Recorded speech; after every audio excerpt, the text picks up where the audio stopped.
Irmãos, considerem a vocação de vocês.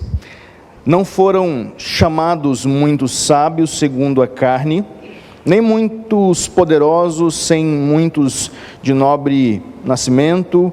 Pelo contrário, Deus escolheu as coisas loucas do mundo para envergonhar os sábios e escolheu as coisas fracas do mundo para envergonhar as fortes. E Deus escolheu as coisas humildes do mundo e as desprezadas e aquelas que não são, para reduzir a nada as que são, a fim de que ninguém se glorie na presença de Deus. Mas vocês são dele em Cristo Jesus, o qual se tornou para nós da parte de Deus sabedoria, justiça, santificação, redenção, para que, como está escrito, aquele que se glorie no Senhor. Talvez, em algum momento da nossa vida, ou talvez até hoje, eu não sei a sua realidade, mas a gente já se perguntou, a gente continua se perguntando, qual é a minha vocação? Qual é a minha vocação? Para que eu fui chamado? Vocação, chamado, mesma palavra. Eu vou mudar a palavra vocação para chamado. Qual é o meu chamado? Eu tenho certeza que todos nós aqui presentes, em algum momento da vida, já nos perguntamos isso alguma vez. Qual é o meu chamado? E eu quero primeiramente tranquilizar você, porque às vezes a gente se pega nos pensamentos de crise, achando que parece que Deus não nos chamou para algo específico. E aí é o que nós precisamos entender inicialmente. Existem duas vocações, dois chamados que todo o crente vive ou não. Nós temos o chamado, a vocação universal. Aliás, eu vou inverter. Nós temos o chamado e a vocação específica. Aquela que algumas pessoas se sentem tocadas por Deus para exercer um ministério específico. Por exemplo, o ministério pastoral. Por exemplo, missões. Nem todo mundo é tocado nesse chamado. Nem todo mundo é pastor. Nem todo mundo é um missionário.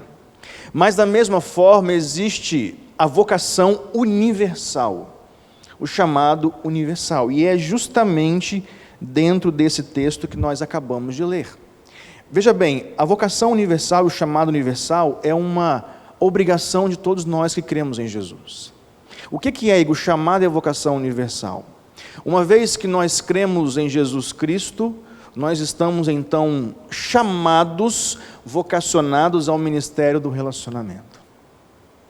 Seja esse relacionamento com Deus, através da nossa vida espiritual, do nosso crescimento diário, do amor a Deus sobre todas as coisas, seja o relacionamento com o nosso próximo, exercendo ali então o amor ao próximo como a nós mesmos.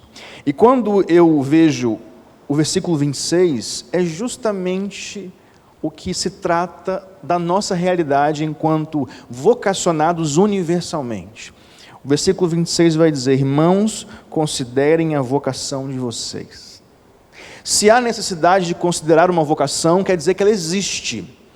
Pois bem, se existe uma vocação, então todos nós aqui temos um chamado.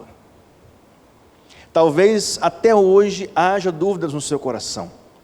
Pode ser que de fato Deus não tenha chamado você para o ministério pastoral, para missões ou alguma área específica, mas escute. Todos nós, diante de Deus, temos uma vocação. Que vocação é essa? O ministério do relacionamento. E ali dentro existem várias ações, várias atribuições que nos levam a Deus e ao próximo. Seja evangelismo, seja a pregação, seja o cuidado pessoal com a nossa vida espiritual. Mas o que é importante pensarmos é: todos somos vocacionados ao ministério do relacionamento. Eu te pergunto, você reconhece, consegue ver que Deus te chamou para esse ministério? Você consegue olhar e observar com clareza que depois que você creu em Jesus, a partir daquele momento de ruptura com o mundo, a partir daquele momento que parece que a sua mente abriu para você ver que você era pecador, e ao mesmo tempo a natureza velha fica para trás, nasce uma nova natureza, você consegue observar que na sua vida há necessidade de ser um vocacionado por Deus para o ministério do relacionamento? E aí eu começo perguntando, como eu já falei anteriormente, será que é na vida espiritual? Será que é necessidade de ser chamado por Deus para melhorar e trabalhar a minha vida com Deus? Ou será que é necessidade de trabalharmos com o nosso próximo? Primeiro ponto que nós temos que entender nesse contexto: todos somos chamados e vocacionados. Às vezes a gente olha para o pastor e acha que porque não temos um chamado específico, não quer dizer que Deus não tenha nos chamado. Não, todos nós somos vocacionados por Deus a esse ministério, a cuidarmos de nós com Deus e a cuidarmos do nosso próximo. A segunda lição que eu vejo nesse texto, que é fantástica, é que além de sermos vocacionados, ou seja, todos nós, essa vocação não depende de quem somos. Olha o que diz a parte B do versículo 26, eu vou ler do começo, e o versículo 27. Irmãos, considerem a vocação de vocês. Não foram chamados muitos sábios, segundo a carne, nem muitos poderosos, nem muitos de nobre nascimento. Pelo contrário, Deus escolheu as coisas loucas para envergonhar as sábias, escolheu as coisas fracas do mundo para envergonhar as fortes. Pode ser que talvez você, quando olhe para a vocação que Deus te deu, e eu digo aqui, volto a dizer, vocação universal. Não estamos falando, tá, irmãos, de um chamado específico. Estamos falando de todo aquele que crê em Jesus tem um chamado universal da parte de Deus, que é o ministério do relacionamento. Uma vez que você é chamado por Deus, nós precisamos reconhecer que é Deus quem nos chama e não pelos nossos méritos. Uma vez que você é usado no ministério do relacionamento, não é porque você fala bem, não é porque você é um doutor, não é porque você tem currículo ou qualquer tipo de comprovação de inteligência, mérito, não é isso. Pelo contrário, Paulo vai nos dizer que nós não fomos chamados muito sábios, segundo a carne, ou seja, tem pessoas que talvez até nem tenham uma formação curricular muito boa, talvez nem completaram o primeiro grau, o antigo primeiro grau. São pessoas talvez às vezes sem estudo, mas que Deus chamou para que possamos exercer o ministério do relacionamento. Nem muito poderosos, nem muito de nobre nascimento, pelo contrário, Deus escolheu, aqui que é interessante, Deus escolheu as coisas loucas do mundo para envergonhar o sábio e escolheu as coisas fracas do mundo para envergonhar os fortes.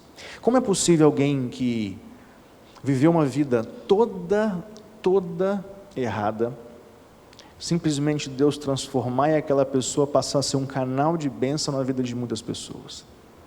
Como é possível alguém mudar a forma de pensar e passar a ter uma nova vida com Jesus, pregando de Jesus, falando de Jesus, e alguém que às vezes viveu e foi preso, por exemplo? Isso é possível porque Deus é quem chama. E nós precisamos reconhecer isso, irmãos. Não é porque nós somos capazes. O ministério universal, o ministério do relacionamento, a vocação universal, é porque Deus quer ser o primeiro e o centro, e não nós. Ele usa aquilo que nós não temos para que a glória dele seja manifesta, e é isso que diz o versículo 29. Então veja bem, todos nós somos vocacionados, todos nós temos um chamado que é universal, que é o ministério do relacionamento. Essa vocação não depende de mim e de você, no sentido do nosso currículo, do que nós somos, do que temos. E por que isso? Para que não possamos nos gloriar em nós mesmos. Porque se nós dependêssemos da nossa força, do que temos, seria muito fácil dizer, fui eu, o mérito é meu, o poder é meu, não é de Deus. E o versículo 29 diz o contrário. A fim de que ninguém se glorie o quê? Na presença de Deus. Ninguém pode dizer que a força é minha, o evangelismo é meu, a autoridade é minha. Não, ela é de Deus.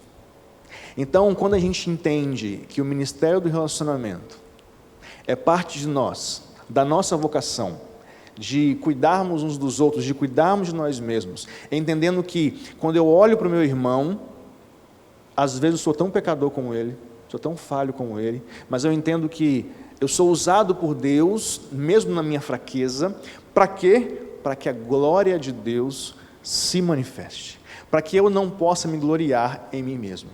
E aí o versículo 30 vai continuar nos mostrando, se nós não devemos nos gloriar em nós mesmos, então em que devemos nos gloriar?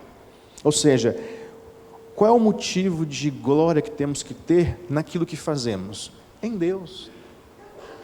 Romanos vai dizer que por meio dele, por ele e para ele são todas as coisas. Olha o que diz o versículo 30. João, pode abaixar um pouquinho o volume, está bem alto, dando microfonia. Versículo 30. Mas vocês são dele. Eu vou ler o 29 para entender o contexto. A fim de que ninguém se glorie na presença de Deus, mas vocês são dele, em Cristo Jesus, o qual se tornou para nós, da parte de Deus, sabedoria, justiça, santificação. Olha o 31. Para que, como está escrito, aquele que se glorie, glorie o quê? No Senhor. Então perceba, se nós devemos ter qualquer motivo de glória, não é porque eu tenho capacidade para exercer o ministério do relacionamento. Não, é porque é Ele quem nos vocaciona. Dele é a glória, é para Ele. Por isso que nós dizemos muitas vezes que o fulano foi usado para a glória de Deus. Por isso que se você quiser dizer acerca do seu trabalho vocacional, do ministério do relacionamento, se você quiser expressar a sua gratidão, você pode dizer, eu me glorio no Senhor. Então, meu irmão, guarde isso no seu coração, não se esqueça disso. Primeiro, todos nós somos o quê? Vocacionados, chamados por Deus para a pregação do Evangelho, para o ministério do relacionamento, para o cuidado espiritual com a nossa vida e cuidado uns com os outros.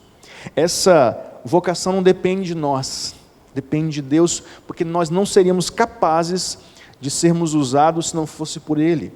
E por que isso? Para que nós não nos gloriemos em nós mesmos, mas tão somente devolvamos, entreguemos a glória que de fato é de Deus. Eu te pergunto, há alguma dúvida na sua vida?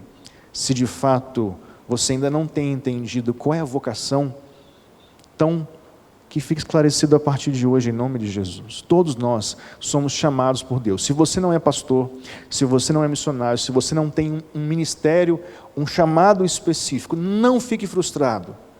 E muito menos atribulado, ou às vezes em crise. Não, pode ser que Deus ainda vá chamar o seu coração para algo específico. Pode ser, eu não sei. Mas encare isso, todos somos vocacionados para esse ministério. Cuidarmos de nós mesmos e cuidarmos do nosso próximo.